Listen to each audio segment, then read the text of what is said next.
মানুষ থাকেন মুরুখ কয়েকজন মানুষ থাকেন হুজুর গৌসুল আজম মাঝভান্ডারের নজর পাওয়া মাত্র আপনি সেকেন্ডের মধ্যে আল্লাহর ওলি হইতে সময় লাগবে না। কথা বলেন ঠিক কিনা? এমন অসংখ্য প্রমাণ আছে না নাই? এই কথা বলেন বাবা, আছে না নাই? আপনারা যদি বাবা ভান্ডারীর শান আজম শোনেন তিনি কেমন ছিলেন, কারণ তিনি এমন একজন মহান ওলি কেমন ছিলেন যিনি হাসানি এবং হুসাইনি যেই কারবালার আলোচনা শুনেছেন ওই কারবালার একটা অংশ হলো হুজুর গৌসুল আজম মাঝভান্ডারী। সুবহানাল্লাহ বলেন। যিনি মায়ের দিক থেকে, বাবার দিক থেকে হাসানি, মার দিক থেকে হুসাইনি, দুই দিকের তিনি সুলতান হুজুর গৌসুল আজম মাঝভান্ডারী। আল্লাহ পাক আমাদের প্রতি দয়া কইরা আওলাদে রাসূলকে বাংলার জমিনে পাঠাইছেন। কথা বলেন ঠিক কিনা? যদি আজকে আওলাদে রাসূল বাংলার জমিনে না থাকতো আমরা কপাল পড়া ছিলাম, কারণ আমাদের দ্বারা মদিনা শরীফ যাওয়া সম্ভব না, আওলাদে রাসূল দেখা সম্ভব না রে। আমরা আজকে হুজুর গৌসুল আজম মাঝভান্ডারীকে পাইয়া আওলাদে রাসূল দেখা ইমাম হাসান হুসাইন দেখার স্বাদ মিটা যায়। কথা বলেন ঠিক না বেঠি? আরো জোরে বলেন না ঠিক না বেঠি? হুজুর গৌসুল আজম মাঝভান্ডারী কেমন আল্লাহর ওলি ছিলেন যিনি সারা পৃথিবীতে সেকেন্ডের মধ্যে বিরাজ করতেন। আল্লাহু আকবার বলেন না?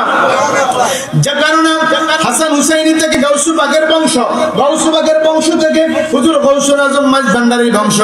হুজুর গৌসুবাগ আব্দুল কাদের জিলানী কেমন জিলানী ছিলেন যিনি এক সময়ে 70 জন মুরিদের বাড়িতে ইফতার করেছে। জোরে বলুন না সুবহানাল্লাহ। সমস্ত জায়গার মধ্যে যাদের বিরাজমান ছিল ঠিক তদ্রুপ আজকে অনেক মানুষ মাঝভান্ডারী মুরিদ হওয়ার কারণে কত নালত দিয়েছে, কলঙ্কের মালা গলায় নিয়েছে। কথা বলেন ঠিক কিনা?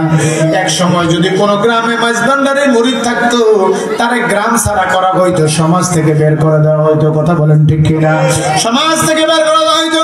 বহু আলেম, জুব্বাওয়ালা, টুপিওয়ালা, পাগড়িওয়ালা বহু আলেম আছে যারা মাঝভান্ডারীর কথা শুনলে গায়ের মধ্যে আগুন জ্বলে। আছে না নাই? জোরে বলেন আছে না নাই? কিন্তু দেখেন আমার আল্লাহ তাদের মুখ থেকে ভান্ডারী শব্দটা বাইর করে দেয়। ঠিক না বেটি? যে দরবারে মুরিদ চুল একটু বড় দেখলে, সুন্নি একটা টুপি দেখলে ভান্ডারী যায়। কথা বলেন ঠিক না বেটি? ভান্ডারী বলে তাকে কি করে আখ্যা দেয়, আল্লাহ পাক ওই তার জবান থেকে ভান্ডারী শব্দটা বাইর করে দিয়েছে। মারহাবা। আর জোরে বলেন না মারহাবা। ঠিক তদ্রুপ হুজুর গৌসুল আজম মাঝভান্ডারী উনি দরবার শরীফে কিন্তু দেখেন আল্লাহর ওলি সারা পৃথিবীর মধ্যে বিরাজমান করতে পারে কি পারে না। বোয়ালখালীর একজন কওমি আলেম উনি হজ করার জন্য গেছেন মক্কা শরীফে। যাইয়া দেখতেছে ওই খানায় কাবার পাশে মাকাম ইব্রাহিমের পাশে হুজুর গৌসুল আজম মাঝভান্ডারী নামাজ পড়তেছে। চলে বলেন না সুবহানাল্লাহ। ওই আপনার কওমি হুজুর, ওই আকীদার হুজুর দেখতেছে নামাজ পড়তেছে, চেহারা দেখে মনে হয় এত সুন্দর চেহারা, ওইটা কি বাংলাদেশি না আরবি এটা বোঝা যায় না। সুবহানাল্লাহ বললাম, এটা কি বাংলাদেশি না আরব দেশের লোক বোঝা যায় না। নামাজ পড়ে বলতেছে হুজুর আপনার বাড়ি কই? ও বাজি আমার বাড়ি ঘর জানি না, আমারে মানুষে মাইমুনার বাপ কইয়া ডাকে। আল্লাহু আকবার। অর্থাৎ তিনি বললেন না বাড়ি কই।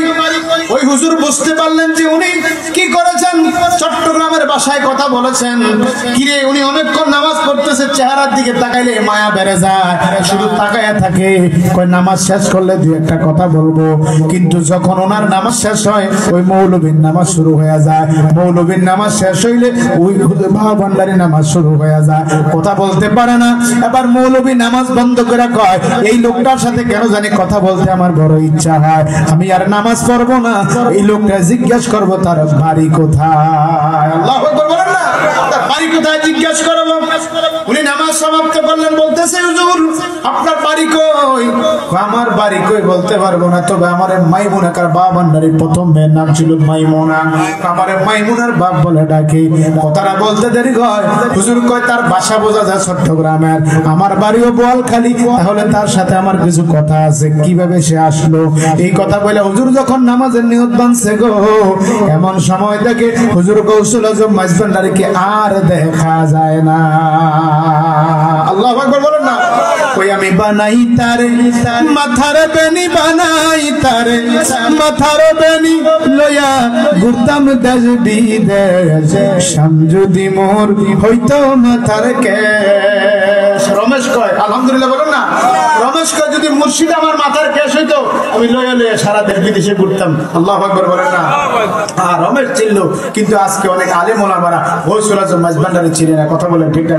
আওলাদ রাসূল ছিলেন, আল্লাহর ওলিদেরকে ছিলেন না, কিন্তু যখন বিপদে পড়ে তখন টেলিভিশনে কয় ওলি আল্লাহর বাংলাদেশ শহীদ গাজীর বাংলাদেশ কবুল করুন আল্লাহ রহম করুন আল্লাহ। বলে কি বলে না?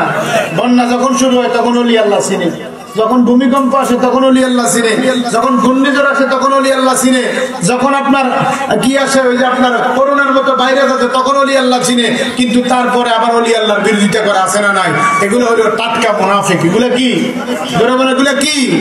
প্রিয় ভাইয়েরা আমার, কথা বললে যখন কোথাও পায় না, কোথাও দেখা যায় না, হঠাৎ করে ওই মৌলবী একদিন ফটিকছড়ির জমিনে একটা মাহফিলে গেছে। মাহফিল করে যখন একটা দোকানে চা খাইতেছে, এমন সময় দেখতেছে কিছু মানুষ গরু মহিষ লইয়া মাঝভান্ডারে যাইতেছে, কারণ মাঝভান্ডারের 10 ভাগ হলো হযরত কেবলার উরুসে। মারহাবা, আরো জোরে বলুন না মারহাবা। উরুসে যাইতেছে, হুজুরকে তোমরা কই যাও? আমরা মাঝভান্ডার শরীফে যাবো। আমিও তোমাদের সাথে খবরদার, আরে বাবা আপনি তো মাঝভান্ডারের বিরোধিতা করেন না, হুজুর টুকি বোঝা দা, আপনি যাওয়ার লাগবে না। যাই না, কয় না আমি যাবো। কেন যাবেন? কি কারণে যাবো এটা বলবো না, আমি একটা জিনিস পরীক্ষা করার জন্য যাবো। যেরকম আল্লাহু আকবার। ওই হুজুর ওই মহিষের পিছনে পিছনে যায়, যায় বলতেছে মাইমুনার বাপকে। ওই মাইমুনার বাপ আমরা তো চিনি না, আমরা জানি ইউসুফের সানি, আমরা চিনি মাওলানা রহমান, আমরা চিনি বাবা ভান্ডারী। যেরকম মারহাবা। আবার ওই হুজুর বাবা ভান্ডারের কাছে গেলেন, বাবা ভান্ডারে একটা ঘুমটা দিয়া একটা রুমাল দিয়ে উনি সবসময় মুখটা ঢাকা রাখতেন। যখন ইচ্ছা হইতো রুমাল মুবারক উঠাইতেন, না হলে উনি সবসময় রেয়াজতে থাকতেন। অনেকক্ষণ পর্যন্ত হুজুর দাঁড়িয়েছে চেহারা দেখার জন্য। একদিন 2 দিন না, বাবা ভান্ডারে 3 দিন তারা দাঁড় করে রাখছে। ওই লোকটাও সরে না। আমি দেখবো যারে আমি মক্কা শরীফ দেখছি, আমি একবার দেখার পর আমার কলিজা ঠান্ডা হয় নাই। জীবনে বহু মানুষ দেখছি রে, এত সুন্দর মানুষ আমার জীবনে আর কখনো দেখি নাই। আল্লাহুম্মা সাল্লি মুহাম্মাদ, আল্লাহুম্মা সাল্লি আলা মুহাম্মাদ ওয়া আলা আলি সাইয়্যিদিনা গৌসুল আজম মাঝভান্ডারী মদদে, গৌসুল আজম মাঝভান্ডারী মদদে, কেবলা কাবা মাওলা বাবা মদদে। আল্লাহুম্মা